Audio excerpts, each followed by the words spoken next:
تمام سننے اور دیکھنے والوں سے گزارش ہے کہ ویڈیو شروع کرنے سے پہلے ایک مرتبہ درود شریف پڑھ لیں۔ بسم اللہ الرحمن الرحیم۔ شروع کرتا ہوں اللہ کے بابرکت نام سے جو نہایت مہربان اور رحم کرنے والا ہے۔ آئیے ویڈیو شروع کرتے ہیں۔ ایران کا بادشاہ بہت دنوں سے پریشان تھا۔ یوں تو ہر طرف خوشحالی کا دور تھا، مگر بادشاہ کی پریشانی کی وجہ اس کی اکلوتی بیٹی شہزادی ثنا تھی۔ ہر باپ کی طرح بادشاہ بھی اپنی بیٹی کی شادی کر کے اپنے فرض سے دوش ہونا چاہتا تھا، لیکن شہزادی ثنا نے بھی عجیب اعلان کر رکھا تھا کہ جو شخص اس کے سوالوں کے درست جواب دے گا وہ اس سے شادی کرے گی۔ آس پاس کے ریاستوں کے کئی شہزادے آئے مگر ناکام لوٹ گئے۔ اس ملک میں ایک نوجوان طالب علم رہتا تھا، اس کا نام اعظم تھا۔ اس نے اپنے والد سے کہا کہ وہ بھی اپنی قسمت آزمانا چاہتا ہے۔ اعظم کے والد استاد تھے اور کئی برسوں سے لوگوں میں علم کی روشنی بانٹ رہے تھے۔ ملک فارس کا وزیر اعظم، بڑے بڑے درباری اور شہر کا قاضی بھی ان کا شاگرد تھا۔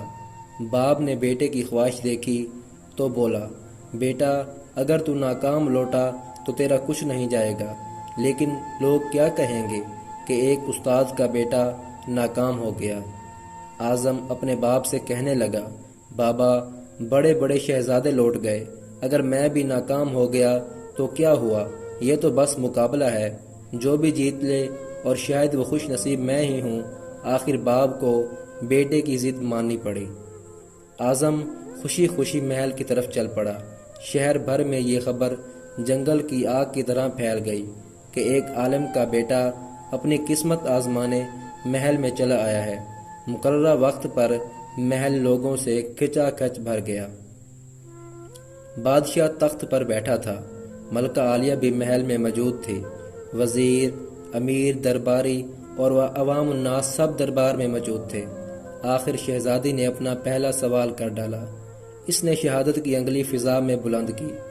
اعظم نے کچھ دیر توقف کیا اور پھر شہادت والی انگلی کے ساتھ والی انگلی بھی فضا میں بلند کی۔ یہ دیکھ کر شہزادی مسکرا اٹھی اور ملکہ عالیہ بولی، شاباش اے نوجوان، تم پہلا مرحلہ کامیابی سے طے کر گئے ہو۔ دوسرے سوال کے لیے شہزادی کرسی سے اٹھی اور ہاتھ میں تلوار لے کر ہوا میں چلانے لگی۔ کچھ دیر بعد وہ دوبارہ اپنی نشست پر آ کر بیٹھ گئی۔ بادشاہ سمیت ہر درباری کی نظر اعظم پر تھی۔ اعظم کھڑا ہوا اور اپنی جیب سے قلم نکال کر فضا میں بلند کر دیا، شاباش اے نوجوان، ہم خوش ہوئے، یہ جواب بھی درست ہے۔ ملکہ عالیہ کی آواز دربار میں ابھری۔ اسی کے ساتھ دربار مبارک ہو کی آواز سے گونج اٹھا۔ دو سوالات کیا تھے، ان کے جوابات کیا تھے؟ اب ہر شخص اس بات پر غور کر رہا تھا کہ شہزادی نے کیا پوچھا اور اعظم نے کیا جواب دیا۔ لوگوں کے لیے ایک راز تھا۔ آخر شہزادی نے تیسرا سوال کر ڈالا۔ وہ تیزی سے سیڑھیاں اتری اور تیزی سے سیڑھیاں چڑھ کر دوبارہ اپنی نشست پر آ کر بیٹھ گئی۔ یہ بڑا عجیب و غریب سوال تھا۔ ہر طرف خاموشی تھی، لوگوں کی سانسیں رکی ہوئی تھی۔ اب تو اعظم کے ہاتھ پاؤں ٹھنڈے ہوئے جا رہے تھے۔ آخر اعظم کھڑا ہوا اور اپنے دل پر ہاتھ رکھ کر شہزادی کی طرف دیکھنے لگا۔ مرحبا مرحبا اے نوجوان، مبارک ہو، شہزادی نے تمہیں پسند کر لیا ہے۔ ملکہ عالیہ کی آواز کے ساتھ ہی شہزادی ثنا شرما کر محل کے اندرونی حصے میں چلی گئی اور محل مبارکباد کی آواز سے گونج اٹھا۔ وہ دل ہی دل میں اللہ کا شکر ادا کر رہا تھا جس نے اسے یہ اعزاز بخشا۔ بادشاہ نے اعظم سے پوچھا، اے نوجوان، ملکہ عالیہ کو تو تم نے مطمئن کر لیا، اب یہ بتاؤ کہ تم سے کیا پوچھا گیا تھا اور تم نے کیا جواب دیا؟ اگر تم نے ایک بھی غلط جواب دیا تو تمہاری گردن اڑا دی جائے گی۔ اعظم پورا اعتماد انداز میں کھڑا ہوا اور بولا، بادشاہ سلامت، شہزادی نے ایک انگلی کھڑی کر کے پوچھا تھا کہ کیا تم اللہ کو ایک مانتے ہو؟ میں نے دو انگلیاں کھڑی کر کے جواب دیا کہ اللہ اور اس کے رسول صلی اللہ علیہ وسلم پر میرا ایمان اٹل ہے۔ بہت خوب، ہم خوش ہوئے، بادشاہ نے مسکرا کر کہا۔ اعظم بولا، اس کے بعد شہزادی نے تلوار چلا کر پوچھا تھا کہ کیا اس سے بڑا کوئی ہتھیار ہے؟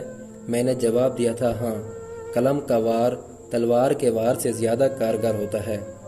ماشاءاللہ، نوجوان تم نے ہمارا دل جیت لیا، تم نے ثابت کر دیا کہ جاہ و جلال، دولت و حشمت کی علم کے سامنے کوئی حیثیت نہیں۔ لیکن تیسرا جواب، بادشاہ نے حوصلہ افزائی کرتے ہوئے پوچھا۔ اعظم نے آسمان کی طرف دیکھا اور کہنے لگا، بادشاہ شہزادی دربار کی سیڑھیاں چڑھی اور اتری، کرسی پر تھک کر بیٹھ گئی۔ انہوں نے پوچھا تھا، میں تھک چکی ہوں، لیکن میرے جسم میں ایک چیز نہیں تھکی۔ میں نے جواب دیا، دل، یہ پیدائش سے لے کر موت تک بغیر تھکے ہوئے دھڑکتا رہتا ہے۔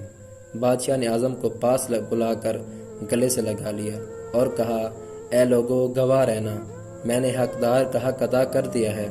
میری بیٹی ایسے شخص کی بیوی بننے جا رہی ہے جس کے پاس علم کی دولت ہے، جسے کوئی نہیں چرا سکتا اور نہ کم کر سکتا ہے۔ بادشاہ نے اسی وقت خوشی خوشی اعظم اور شہزادی ثنا کی شادی کر دی۔ محبت ہمیشہ پہلی ہوتی ہے۔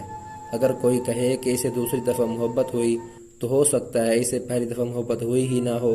انسان کی کورے دل پر ایک بار جو نام نقش ہوتا ہے وہ تاعمر رہتا ہے۔ ہم پہلی محبت کو بھلانے کے لیے بہت ساری محبتیں کرتے ہیں، لیکن پہلی محبت ہمارے دل میں کہیں نہ کہیں موجود ہوتی ہے، دل کے کسی کونے میں پھپتی رہتی ہے۔ ہاں، بس ایک فرق آ جاتا ہے کہ ہمیں اسے پانے کی چاہ نہیں رہتی اور نہ ہی اسے کھونے کا ڈر۔ ہم حاصل اور لا حاصل سے بے نیاز ہو جاتے ہیں۔ کامیابی صرف محنت کی دیوانی ہوتی ہے۔ کامیابی کبھی بھی کسی کی شکل دیکھ کر قدم نہیں چومتی۔ وقت سے اگر کچھ سیکھنا ہے تو یہ سیکھو، وقت کبھی رکتا نہیں۔ ویسے ہی تم زندگی میں آگے بڑھتے رہو، مت رکو۔ ہر مسئلے کے لیے کوئی نہ کوئی حل ضرور ہوتا ہے، اور اسی حل کی موجودگی کے احساس کا نام امید ہے۔ وہ دیکھ رہا ہے تمہارا حوصلہ اور تمہاری ہمت جو تم ان مشکل حالات میں کر رہے ہو۔ ناظرین، اس امید کے ساتھ اجازت چاہوں گا کہ یہ ویڈیو آپ کو پسند آئی ہوگی۔ اگر ویڈیو آپ کو پسند آئی ہو تو ہمارے چینل محمد عامر وائس کو ضرور سبسکرائب کر دیں تاکہ تمام نئی آنے والی ویڈیوز سب